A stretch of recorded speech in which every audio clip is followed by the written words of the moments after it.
Sa silong ni Kaka, may taong nakadapa, kaya pala nakadapa, naninilip ng palaka.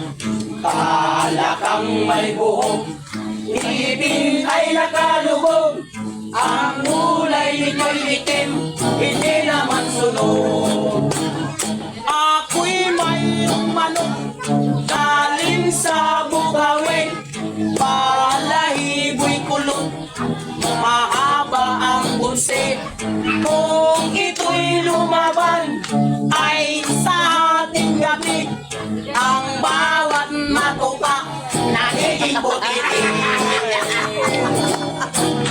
Si Haring Solomon, may alagang pagong, may biyang sa likod, parang pinalakol. Kung ito'y maligo, ay sa ating gabi, kung kaya't malinis, laging sinasabog. Ang pagong na ito'y sobra kong humiling, gusto pa sa gabi,